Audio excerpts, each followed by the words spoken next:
Hi guys, ഞാൻ ഈ വീഡിയോയിൽ ഇപ്പോൾ സംസാരിക്കാൻ പോകുന്ന ബേസിക് കാര്യം എന്താണെന്ന് വെച്ച് കഴിഞ്ഞാൽ മാഞ്ചസ്റ്റർ യുണൈറ്റഡിൻ്റെയും ക്രിസ്റ്റൽ പാലസിൻ്റെയുമായിട്ടുള്ള മത്സരത്തിലെ ഒരു മാച്ച് റിവ്യൂ അല്ലെങ്കിൽ എൻ്റെ ഭാഗത്തുനിന്ന് എനിക്ക് പറയാനായിട്ട് തോന്നിയ കുറച്ച് കാര്യങ്ങളാണ്. കാര്യങ്ങൾ ബേസിക്കായിട്ട് മെയിനായിട്ട് പറഞ്ഞു കഴിഞ്ഞാൽ വീഡിയോയിൽ ഈ ഫുട്ബോളിൻ്റെ റിലേറ്റഡ് കോണ്ടന്റ് ആയിരിക്കും മെയിനായിട്ട് പറയാൻ പോകുന്നത്. ആ ഒരു മാച്ചസിന് നമ്മൾ സംഭവിച്ച കാര്യങ്ങളും അതിനകത്ത് എനിക്കെന്തെങ്കിലും പറയാനുണ്ടോ എന്നുള്ളൊരു സംഭവമാണ്. മെയിനായിട്ട് നമ്മൾ നോക്കുകയാണെന്നുണ്ടെങ്കിൽ നമ്മൾ നിലവിലത്തെ ഒരു ഇത് വെച്ചിട്ട് മാഞ്ചസ്റ്റർ യുണൈറ്റഡ് ടോപ്പ് 3-ലുണ്ട്. സോ ടോപ്പ് 3-ൽ നമ്മൾ മെയിനായിട്ട് വരാനുള്ള മെയിൻ കാര്യം അസമിൽ ഇന്നലെ തോറ്റത് തന്നെയാണ്. അസമിലെ തോക്കുകയും ചെയ്തു, നമ്മൾ ജയിക്കുകയും ചെയ്തു. ടോപ്പ് 3-ൽ നമ്മൾ കയറി. ഇനി നമുക്ക് എങ്ങനെയും തട്ടി ജയിക്കുക, ടോപ്പ് 4 പിടിച്ച് കൺട്രോൾ ചെയ്ത് നിൽക്കുക, ചാമ്പ്യൻസ് ലീഗ് നേടുക എന്നുള്ള ഒരു ഉദ്ദേശം മാത്രമേ ഉള്ളൂ. അതിനകത്ത് നമുക്ക് വേറെ ഒരു നോക്കാനൊന്നുമില്ല. യുണൈറ്റഡിൻ്റെ ഭാഗത്തുനിന്ന് എങ്ങനെയും ജയിക്കുക, എങ്ങനെയെങ്കിലും ഇനിയുള്ള 10 മത്സരം ജയിക്കുക, കണ്ടിന്യൂ ചെയ്ത് ടോപ്പ് 4-ൽ പോവുക. കാരണം നമുക്ക് ടൈറ്റിൽ അടിക്കാനൊന്നും പറ്റും, പക്ഷേ സിറ്റിയും ആഴ്സണൽ അതിനൊക്കെ തോക്കണം. പക്ഷേ അതിനുള്ള ചാൻസ് വളരെ കുറവാണ്. അതുകൊണ്ട് നമുക്ക് ടോപ്പ് 3 മാക്സിമം എന്തായാലും കിട്ടും. കാരണം ഇപ്പം ഇന്നത്തെ മത്സരത്തിലാണെങ്കിൽ പോലും നമ്മൾ കഷ്ടപ്പെട്ട് ജയിച്ചു, എങ്ങനെയൊക്കെയോ കഷ്ടിച്ച് നമ്മൾ ജയിച്ചിരിക്കുകയാണ്. കാരണം സെക്കൻഡ് ഹാഫിൽ വന്ന ആ ഒരു മെയിൻ ഇൻസിഡൻറ്റ് ബേസിലാണ് ആ ഒരു പോയത്. ആ റെഡ് കാർഡിൻ്റെ ഇൻസിഡൻറ്റിൽ നമ്മൾ കളി തിരിച്ചു പിടിച്ചു. റെഡ് കാർഡ് വന്നു, പെനാൽറ്റി കിട്ടി, പെനാൽറ്റി നമ്മൾ ഗോളാക്കി. പിന്നീട് 10 മിനിറ്റിനുള്ളിൽ തന്നെ സെസ്കോയുടെ ഗോൾ വന്നു. ബ്രൂണോ 100 ഗോൾസ്, 100 കോൺട്രിബ്യൂഷൻ മീൻസ് അസിസ്റ്റുകളിൽ വന്നു.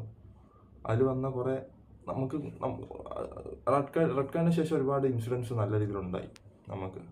അതുകൊണ്ട് മാത്രം ജയിച്ചതാണ്. ആ ഒരു കൺട്രോൾ നമുക്ക് മെയിൻലി എല്ലാ കളിയിലും നമുക്ക് ലാസ്റ്റ് മിനിറ്റ്സ് കിട്ടണം. നമുക്ക് കൺട്രോളിൽ നിൽക്കുക എന്നുള്ളൊരു മെയിൻ ഡിസിഷനിൽ നമ്മൾ നിന്നാൽ മാത്രമേ നമുക്ക് കളി മുന്നോട്ട് കൊണ്ടുപോകാൻ പറ്റുള്ളൂ. പിന്നെ ഈ ഒരു മത്സരത്തിൽ നമ്മൾ ഇപ്പം മെയിനായിട്ട് ആ ബ്രൂണോയുടെ assist, Bruno this man deserves man of the match. Mainly നമുക്ക് അറ്റാക്ക് എന്ന് പറയുന്ന ഒരു സംഭവം വരുന്ന ഏതൊരു ഭാഗത്തു നിന്നാണെങ്കിലും, ലെഫ്റ്റിൽ നിന്നാണെങ്കിലും റൈറ്റിൽ നിന്നാണെങ്കിലും ഓബ്വിയസ്ലി ഇറ്റ്സ് ബ്രൂണോ സൈഡ്. ബ്രൂണോയുടെ സൈഡിൽ നിന്നല്ലാതെ നമുക്കൊരു അറ്റാക്കിംഗ് ത്രെറ്റ് മീൻസ് ഇപ്പം ഒരു അറ്റാക്ക് തുടങ്ങുകയാണെങ്കിൽ പോലും അതൊരു ബ്രൂണോ സൈഡിൽ നിന്നാണ് തുടങ്ങുന്നത്. അല്ലെങ്കിൽ ആ ഒരു അറ്റാക്കിന് മെയിൻ ഒരു അറ്റാക്ക് വരുന്നത് ബ്രൂണോ സൈഡാണ്. അത് എംബോമെ ആവാം, കുന്നെ ആവാം, പക്ഷെ ഇവരിൽ ഉണ്ടാകുന്ന ഒരു കോമ്പിനേഷനിൽ നിന്നായിരിക്കാം. അല്ലെങ്കിൽ ആ ഒരു ബ്രൂണോ മെയിനായിട്ട് തുടങ്ങി വെക്കുന്ന ഒരു അറ്റാക്ക് ആയിരിക്കാം നമുക്ക് ബോക്സിൻ്റെ അകത്ത് ലഭിക്കുന്നത്. അതിനകത്ത് നമുക്ക് വരുന്ന കുറച്ച് അഡ്വാൻറ്റേജസ് അവൻ്റെ സ്റ്റാറ്റ്സിൽ കാണാൻ പറ്റും. മെയിനായിട്ട് ആ സെസ്കോയുടെ ഹെഡർ വന്ന ആ ഒരു ഗോള്, ആ ഒരു അസിസ്റ്റ് അടിപൊളി അസിസ്റ്റായിരുന്നു. ഒബ്വിയസ്ലി ദാറ്റ്സ് അടിപൊളി, സൂപ്പർ.